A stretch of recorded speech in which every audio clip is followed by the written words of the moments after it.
Hello guys, स्वागत है आपका बीइंग एजुकेटेड में। मेरा नाम है विक्रम सिंह और स्टैटिक जीके की सीरीज को कंटिन्यू करते हुए आज हम पढ़ेंगे रिवर्स इन इंडिया।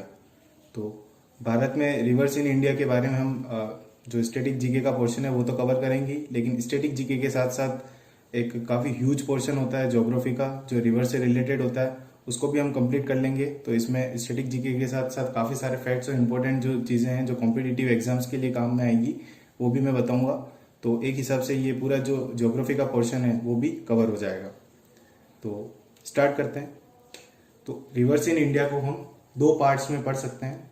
तो आज जो हम पहला पार्ट पढ़ेंगे वो है हिमालयन रिवर्स, जो कि जम्मू कश्मीर या फिर जो यूपी वाला जो ये पूरा हिस्सा है, नेपाल यूपी के पास वाला, और जो पूरा नॉर्थ ईस्ट में आता है, तो ये सारा एरिया जो है हिमालय द्वारा कवर किया जाता है। तो हिमालयन जो रिवर्स है उनके बारे में आज हम पढ़ेंगे।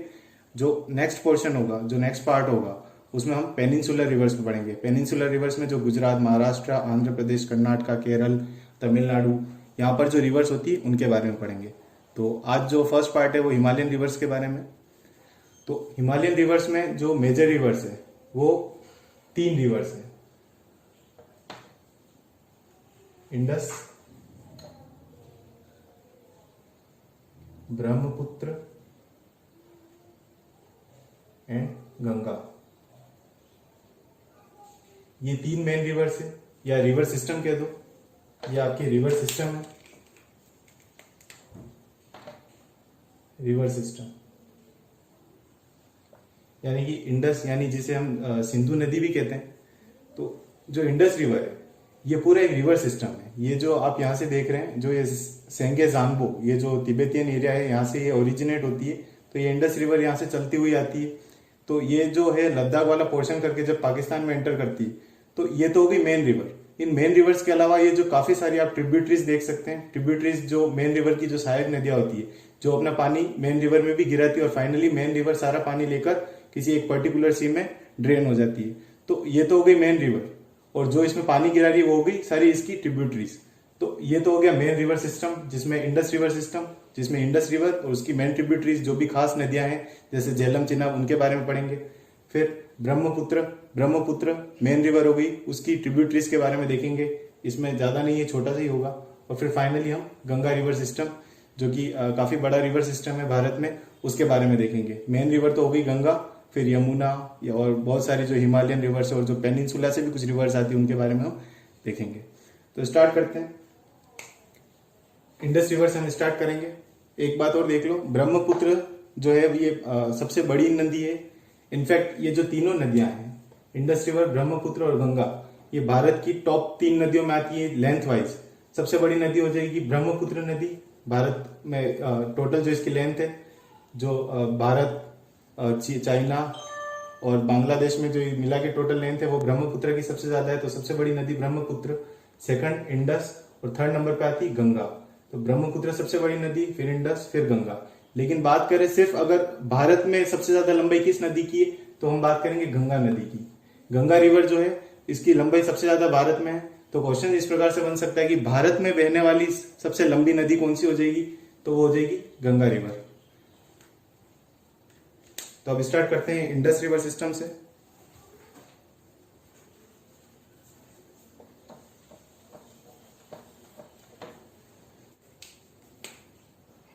ये वाला जो पूरा लगभग एरिया है ये तिब्बतियन एरिया है।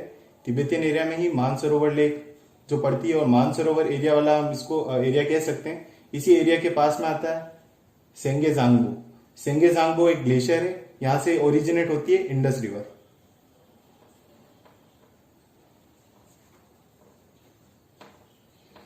इसका ओरिजिन होता है, कहां से होता है, सेंगे जांगबो, सेंगे जांगबो, यहां से इसका ओरिजिन होता है। अब नेक्स्ट बात जो आपको याद रखनी है, पहले जो नोट्स या बुक्स में हम पढ़ते थे कि जो इंडस रिवर है वो भारत में कहां से बहती, कहां से फ्लो होती है, तो वो होती है जम्मू कश्मीर से। लेकिन अब हम जानते हैं जम्मू कश्मीर के दो पार्ट हो गए हैं, एक हो गया जम्मू कश्मीर यूनियन टेरिटरी और एक हो गया लद्दाख यूनियन टेरिटरी। तो अब जो इंडस रिवर है वो जम्मू कश्मीर से नहीं, बल्कि जो ये है लद्दाख वाला पोर्शन, यहां से ये फ्लो करती है। लद्दाख में यहां से एंटर करती है, और यहाँ जो गिलगिट के पास वाले एरिया जो पाकिस्तान, जो पीओके यहाँ पड़ता है, जो पाकिस्तान ने कब्जा रखा है, जो भारत का एरिया है, वहां से ये पाकिस्तान में एंटर करके फाइनली पाकिस्तान में बहती है। तो याद रखना ये लद्दाख में बहती है, न कि जम्मू कश्मीर में। दूसरी बात, यहाँ पर लेह जो लद्दाख में पड़ता है, जो एक सबसे खास शहर है लद्दाख का, तो लेह किस नदी के बैंक पे पड़ता है? तो ये पड़ता है इंडस रिवर, सिंधु नदी के बैंक पे पड़ता है लेह शहर, और यहां से ये फ्लो करते हुए पाकिस्तान में एंटर करती है। सिंधु नदी या इंडस रिवर जो है ये पाकिस्तान की सबसे बड़ी नदी भी है। तो ये कुछ फैक्ट्स हो गए इंडस रिवर के बारे में। नेक्स्ट हम देखते हैं 5 रिवर जो हम देख रहे हैं। ये है झेलम, ये तो हो गई आपकी इंडस। नेक्स्ट है ये है झेलम जे। नेक्स्ट आ जाएगी यहाँ पर चिनाब सी। उसके बाद रावी, ये हो जाएगी व्यास, और ये है सतलज।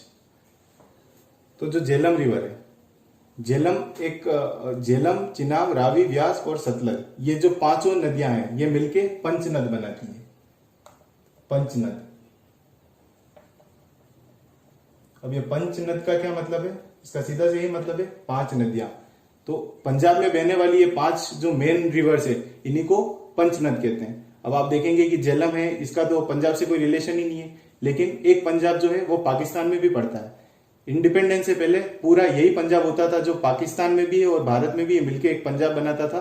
तो इसलिए उस समय से इसको पंचनद कहा गया है। हालांकि अब भारत में तो ये पंजाब में नहीं पड़ती है, लेकिन जब ये पाकिस्तान में एंटर करती है तो ये पंजाब में भी बहती है। तो इन्हें ये जो 5 रिवर है ये इंडस की ट्रिब्यूटरीज है और पंचनद का जो है वो निर्माण करती है। झेलम जो है इन 5 नदियों में ये सिर्फ एक इकलौती नदी है जो जम्मू कश्मीर से ओरिजिनेट होती है। जम्मू कश्मीर में कहा से? झेलम। ये कहां से ओरिजिनेट होती है? तो ये होती है शेषनाग जी,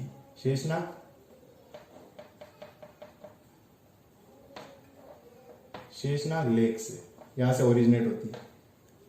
बाकी कोई नदी जो है वो जम्मू कश्मीर से ओरिजिनेट नहीं होती है, सिर्फ एक झेलम ही है जो जम्मू कश्मीर से ओरिजिनेट होती है। यहां से ओरिजिनेट होने के बाद एक वुलर झील और आती है आगे, जो काफी फेमस लेक है, आप जानते होंगे वुलर लेक, वो जम्मू कश्मीर में पड़ती है।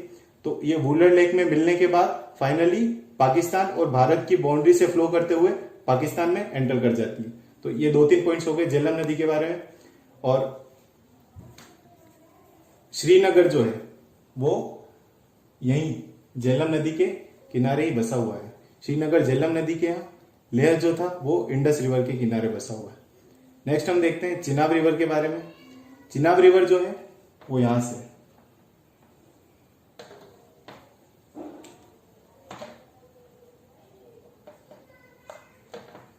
ये ओरिजिन कहां से होती है? हिमाचल प्रदेश से। हिमाचल प्रदेश में कहां से? तो बारालाचला पास, बारालाचला पास आप समझते होंगे, माउंटेन पास, जो काफी सारे माउंटेन्स होते हैं उनके बीच में से कोई रोड निकाल देता है तो वो एक पास कहला जाता है। तो ये जो है ये है बारालाचला पास, और इसी पास के निकट से या इसी पास के जो पास से ये चिनाब रिवर निकलती है और ये हिमाचल प्रदेश से होते हुए जम्मू कश्मीर में एंटर करती है और फाइनली पाकिस्तान में एंटर करके आगे इंडस रिवर में मिल जाती है।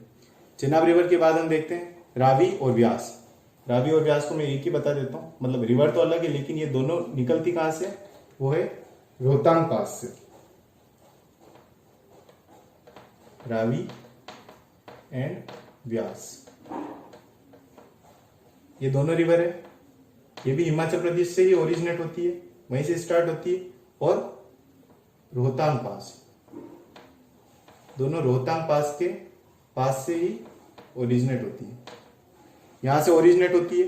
तो रावी नदी तो यहां से ओरिजिनेट होके कुछ हद तक जम्मू कश्मीर और पंजाब की जो बाउंड्री है यहां से चलते हुए पाकिस्तान और इंडिया की बाउंड्री के को शेयर करने के बाद फाइनली पाकिस्तान में एंटर कर जाती है। एक व्यास नदी इकलौती नदी इन 5 नदियों में जो पाकिस्तान में एंटर नहीं करती है। ये भी रोहतांग पास से स्टार्ट होती है, लेकिन हिमाचल प्रदेश से आगे चलने के बाद पंजाब में सतलज नदी, ये एक नीचे जा रही सतलज नदी इसमें मिल जाती है। कहां मिल जाती है? पंजाब में। पंजाब में कहां पर? कपूरथला। कपूरथला के पास में ही एक जगह है, उसका नाम है हरीके। हरी के एक प्लेस है, यहाँ पर जो व्यास रिवर है वो सतलज रिवर में मिल जाती है। ये पाकिस्तान में एंटर नहीं करती। इन पांचों नदियों में ऐसी नदी है जो पाकिस्तान में एंटर नहीं करती। फाइनली आती है सतलज नदी। सतलज नदी भी जो है ये तिब्बत से स्टार्ट होती है। तिब्बत में कहां से? राक्षस ताल इस लेक से स्टार्ट होती है। ये भी मानसरोवर लेक के पास ही है। तो राक्षस ताल से स्टार्ट होती है और सबसे पहले हिमाचल, भारत में सबसे पहले हिमाचल प्रदेश में एंटर करती है। एंटर करने के बाद यहां से फ्लो होते हुए इस पंजाब में जब एंटर करती है तो यहां पर भी व्यास नदी इससे मीट कर जाती है और फाइनली पाकिस्तान और इंडिया की बाउंड्री को शेयर करने के बाद फाइनली पाकिस्तान में मीट कर जाती है। और फाइनली जो इंडस रिवर है इसमें ये पांचों नदियां हैं जो पाकिस्तान के मिठान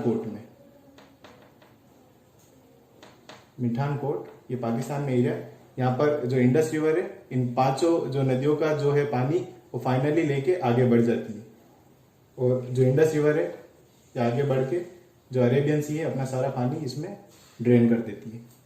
तो ये तो हमने देख लिया इंडस रिवर सिस्टम। इसमें सबसे पहले इंडस रिवर, उसकी जो पांचों रिवर्स हैं उनके बारे में हमने जो इंपॉर्टेंट फैक्ट्स थे वो सारे देख लिए। नेक्स्ट हम इंडस वाटर सिस्टम में इंडस वाटर ट्रीटी भी देख लेते हैं। ये भी काफी इंपॉर्टेंट है।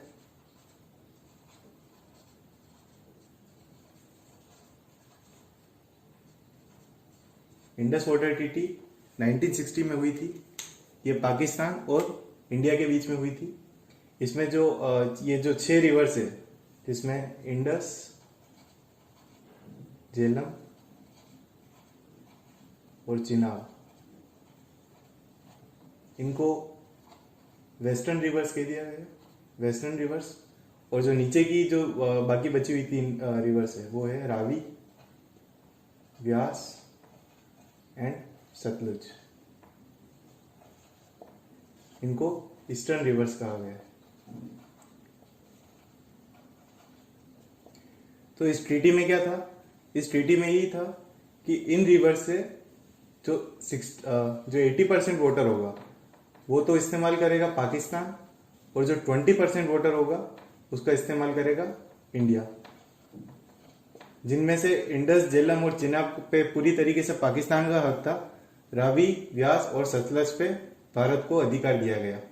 लेकिन इसमें जो ऊपर की ये जो 3 रिवर्स हैं इंडस, झेलम और चिनाब, इस पर भारत को कुछ थोड़े बहुत अधिकार दिए गए थे। जैसे इलेक्ट्रिसिटी का प्रोडक्शन हो गया या एग्रीकल्चर से रिलेटेड अगर कहीं पानी चाहिए तो भारत जो है इन रिवर्स का इस्तेमाल कर सकता था। तो ये था इंडस रिवर सिस्टम।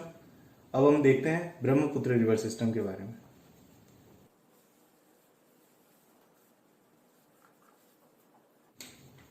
अब हम देखते हैं ब्रह्मपुत्र रिवर के बारे में। तो ब्रह्मपुत्र रिवर जो है ये जो तिब्बतियन वाला एरिया है यहीं से ओरिजिनेट होती है, आंगसी से। मानसरोवर लेक के पास ये तिब्बत में फ्लो करते हुए, जो कि चाइना के कंट्रोल में है, यहां से फ्लो करते हुए यहां पर ये दिहंग गार्ज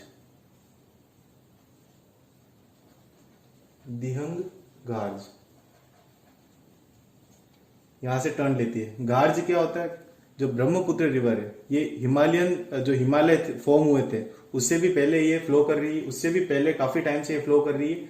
तो जैसे मान लो ये कोई पहाड़ी है, ये इस केस में हिमालयन है, तो यहां से ये लगातार फ्लो कर करके इसने जो गहरी घाटियां बना दी, फ्लो कर करके काफी गहरी घाटियां बना गई, तो इन्हें गार्ज कहा जाता है। तो इस गार्ज का नाम है दिहंग गार्ज। यहां से फ्लो होते हुए अरुणाचल प्रदेश में एंटर करती है। अरुणाचल प्रदेश में एंटर करने के बाद आसाम और फाइनली बंगाल।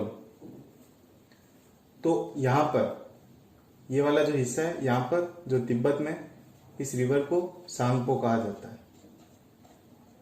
तो सांगपो कहते हैं ब्रह्मपुत्र रिवर को, कहां पे? तिब्बत में। जब ये अरुणाचल प्रदेश में एंटर करती है तब इस रिवर को कहते हैं दिहंग। आसाम में इसको कहते हैं ब्रह्मपुत्र, जो कि इसका नाम है, हम जानते हैं। लेकिन जब ये फाइनली बांग्लादेश में एंटर कर जाती है तब इसका नाम पड़ जाता है जमुना।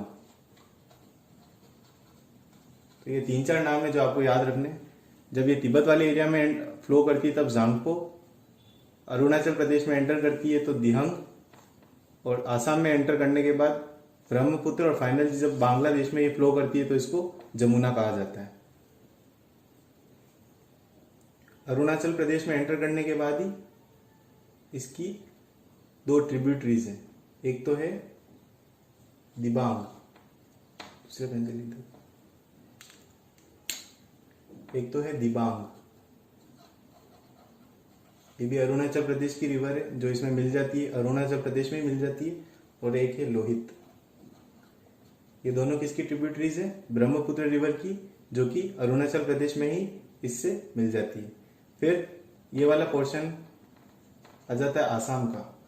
आसाम में एंटर करने के बाद यहाँ इस जो ब्रह्मपुत्र रिवर है, इस रिवर के अंदर काफी छोटे छोटे आइलैंड्स बने हुए हैं, काफी छोटे छोटे रिवर आइलैंड भी कहते हैं।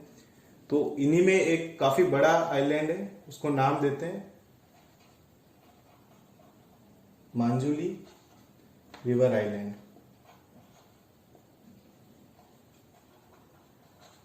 ये दुनिया का सबसे बड़ा रिवर आइलैंड है, असम सरकार ने इसको घोषित किया है। याद रखना ये रिवर आइलैंड है, ये कोई समुद्र या ओशन के अंदर कोई बड़ा आइलैंड नहीं, ये एक छोटा सा रिवर आइलैंड है, लेकिन इन रिवर आइलैंड्स में सबसे बड़ा है मांजुली रिवर आइलैंड।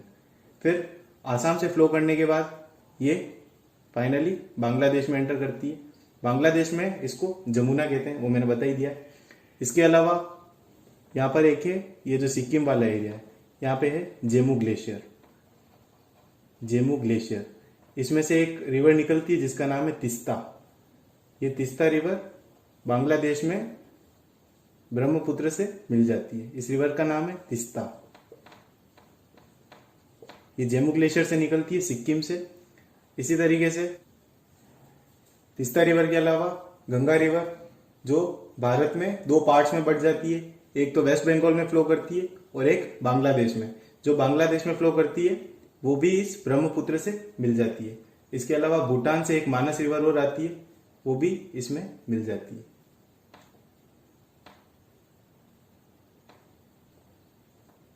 मानस रिवर।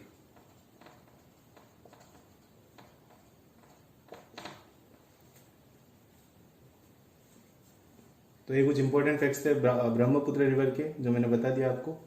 आंगसी से फ्लो करते हुए ये 3 देशों में फ्लो करती है। सांगपो कहते हैं कहाँ पे? तिब्बत में। दिहंग कहते हैं अरुणाचल प्रदेश में। और जब आसाम में एंटर करती है तब ब्रह्मपुत्र के नाम से जानी जाती है, और फाइनली जमुना के नाम से जानी जाती है जब बांग्लादेश में एंटर करती है। इसकी जो ट्रिब्यूटरीज है, जो अरुणाचल प्रदेश में ये 2 है, दिबांग, लोहित। इसके अलावा सिक्किम में एक जेमू ग्लेशियर है, वहां से निकलती है तिस्ता। और इसके अलावा मानस रिवर, ये भूटान से आती है। तो ये कुछ पॉइंट्स थे। इंडस और ब्रह्मपुत्र देख लिया, अब हम देखते हैं गंगा रिवर सिस्टम के बारे में।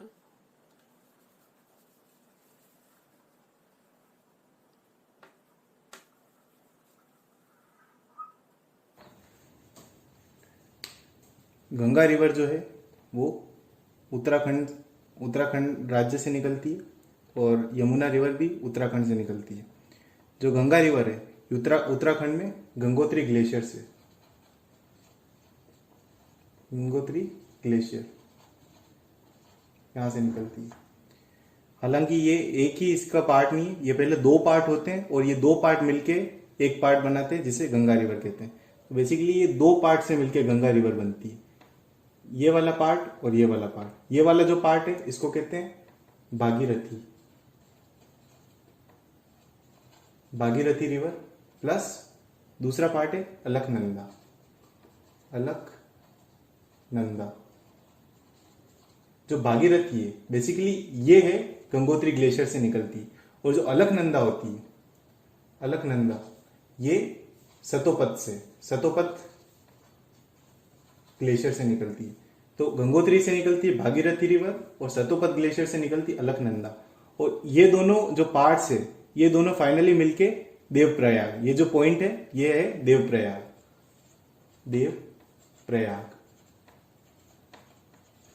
देवप्रयाग में आकर ये दोनों मिलके गंगा रिवर, तो यहां से ये जो फ्लो कर रही है ये आपकी बेसिकली गंगा रिवर होती है, जो इन 2 पार्ट से मिलके बनती है। तो ये गंगा रिवर है। गंगा रिवर कहां से फ्लो करती है?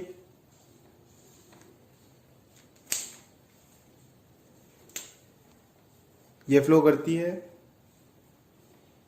उत्तराखंड, यूपी, बिहार,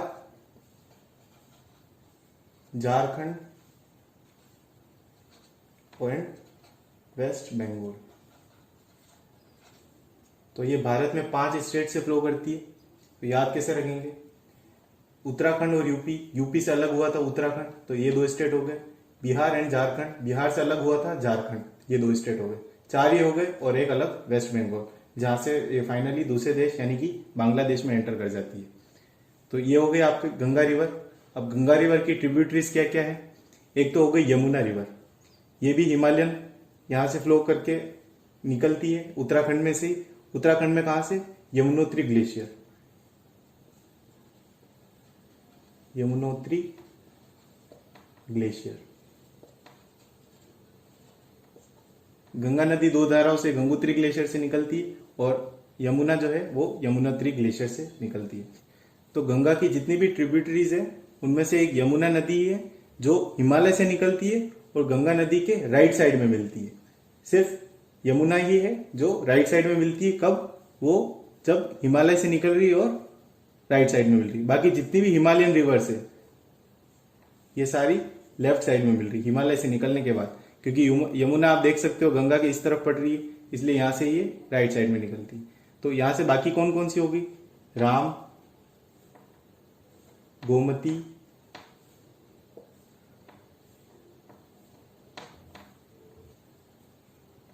घाघरा,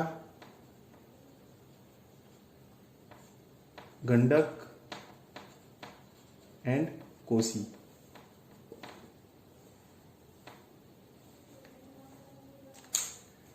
तो जो राम, गोमती और घाघरा ये जो तीनों हैं ये आपके निकलती है यूपी से, यूपी से क्रॉस होती है।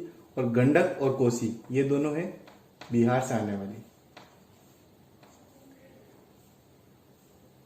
ये सारी जितनी भी हिमालयन रिवर्स है इनमें जो ये गोमती रिवर है ये बेसिकली आपके जो प्लेन वाला एरिया है, जो मैदानी एरिया है वहां से निकलती है। और गोमती जो रिवर है उसी के पास में आपको यूपी के 2 इंपॉर्टेंट शहर मिलेंगे, लखनऊ और जौनपुर। ये गोमती के एरिया में ही जो इसका जो तट है वहां पे आपको देखने को मिलेंगे। तो ये तो सारी हो गई जो हिमालय से हिमालयन रिवर्स की जो ट्रिब्यूटरी है, गंगा रिवर की जो ट्रिब्यूटरी है जो हिमालय से निकल रही है। अब जो पेनिनसुला से निकल रही, जो नीचे जो साउथ वाला पार्ट है वहां से निकलने वाली रिवर्स हो गई। एक हो गई जैसे चंबल, सिंध, केन, बेतवा। मैं लिख देता हूं।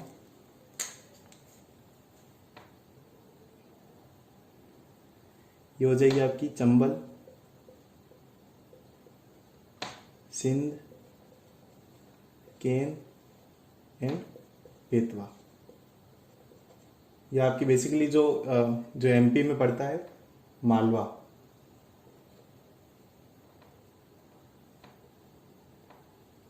जो मालवा प्लेट्यू है वहां से ये रिवर्स निकलती है।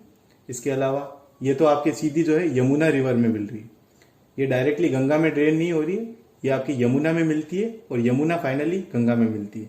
इसके अलावा गंगा में डायरेक्ट जो एंटर कर रही है उनमें एक हो गई तोंस और एक हो गई सोन। तो ये जो है ये रिवर जो है ये आपके जो गंगा रिवर के जो नीचे वाला पोर्शन है, सदर्न पोर्शन, वहां से ये गंगा में मीट करती है और गंगा रिवर के राइट साइड में मिल जाती है। तो ये हो गया गंगा रिवर सिस्टम। इसमें हमने जो गंगा रिवर सिस्टम है इसकी जो ट्रिब्यूटरीज है उनके फैक्ट्स वगैरह सब देख लिए। एक याद रखना, जो गंगा रिवर है उसकी लेंथ होती है 25 किलोमीटर, यानी कि 2525 किलोमीटर। और जो ये यमुना रिवर है ये गंगा रिवर की सबसे लंबी ट्रिब्यूटरी भी है। अब गंगा रिवर जो है वो भारत में फ्लो करती है, फिर बांग्लादेश में जाती है। तो इसका पाथ क्या है और इसको कहाँ पे किस नाम से जाना जाता है उसके बारे में देखेंगे। तो कहने का मतलब ये कि गंगा रिवर यहाँ से जो उत्तराखंड है यहाँ से फ्लो करने के बाद भारत में 5 स्टेट से फ्लो करती है। उसके बाद फाइनली वेस्ट बंगाल जो है इसका आखिरी स्टेट है और यहाँ से ये बांग्लादेश में एंटर कर जाती है। तो बांग्लादेश में क्या नाम है और जो वेस्ट बंगाल है उसमें इसका क्या नाम पड़ जाता है। तो हम देख सकते हैं ये वाला जो एरिया है ये वेस्ट बंगाल है। वेस्ट बंगाल में ये दो पार्ट्स में फिर डिवाइड हो जाती है। एक जो नीचे वाला पार्ट है इसको तो कहते हैं हुगली हुगली हुगली रिवर, जिसके यहाँ जो ये वाला पॉइंट अब मैं बता रहा हूँ, ये कोलकाता, जो कोलकाता है वो हुगली रिवर के किनारे ही बसा हुआ है। और जो दूसरा पार्ट है इसको हम कहते हैं भागीरथी। तो भागीरथी जो है ये फाइनली बांग्लादेश में एंटर करती है। ये वाला जो पोर्शन है ये हो गया भागीरथी का। अब इधर से है ये भागीरथी, और ब्रह्मपुत्र में मैंने बताया था कि ब्रह्मपुत्र रिवर जब बांग्लादेश में एंटर करती है तब इसका नाम जमुना पड़ जाता है।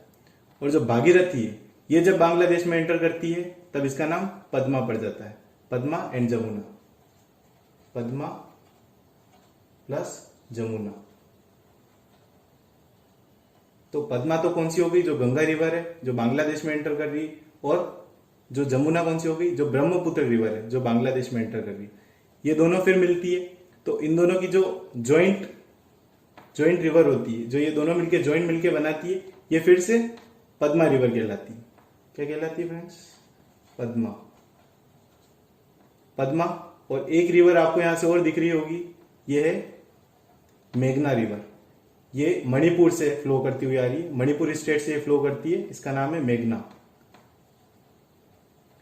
तो मेघना और पद्मा फिर मिलके कौन सी रिवर बना देते हैं? मेघना। इसको वापस जॉइंट में मेघना ही कहा जाता है। और ये मेघना रिवर ही फाइनली बे ऑफ बंगाल में ड्रेन कर जाती है। एक बार इस चीज को वापस समझ लो, जो गंगा रिवर है ये वेस्ट बंगाल में दो पार्ट्स में डिवाइड हो जाती है। एक होती है हुगली जो वेस्ट बंगाल में फ्लो करती है, एक होती है भागीरथी। ये भागीरथी ही जब बांग्लादेश में एंटर करती है तब इसको पद्मा कहते हैं। तो इधर से तो पद्मा फ्लो कर रही है, उधर से ब्रह्मपुत्र जब बांग्लादेश में एंटर करती है तो उसको जमुना कहते हैं। पद्मा और जमुना मिलके पद्मा रिवर बनाते हैं। पद्मा रिवर जब आगे फ्लो कर रही होती है तो मणिपुर से एक रिवर और आती है, उसे कहते हैं मेघना रिवर। तो ये पद्मा और मेघना, पद्मा प्लस मेघना, पद्मा और मेघना फिर मिलके आपकी क्या बना देते हैं? मेघना रिवर। और ये मेघना रिवर ही फाइनली बे ऑफ बंगाल में ड्रेन करती है। तो गाइज ये था आज का वीडियो। इसमें हमने फर्स्ट पार्ट में हिमालयन रिवर्स को कवर किया है। नेक्स्ट पार्ट में हम जो भी पेनिनसुलर रिवर्स है, महाराष्ट्र या आंध्र प्रदेश, केरला, तमिलनाडु, गुजरात, इनमें जो भी रिवर्स पड़ती है उसको कवर करेंगे। तो मैंने आज हिमालयन रिवर्स में काफी सारे फैक्ट्स जो है वो कवर किए हैं। स्टैटिक जीके का ये पोर्शन था, लेकिन इसको मैंने ज्योग्राफी की तरह पढ़ाया। तो पार्ट 2 जो होगा वो पेनिनसुलर रिवर्स के बारे में होगा। तब तक के लिए thank you. My name is Vikram Singh, signing off.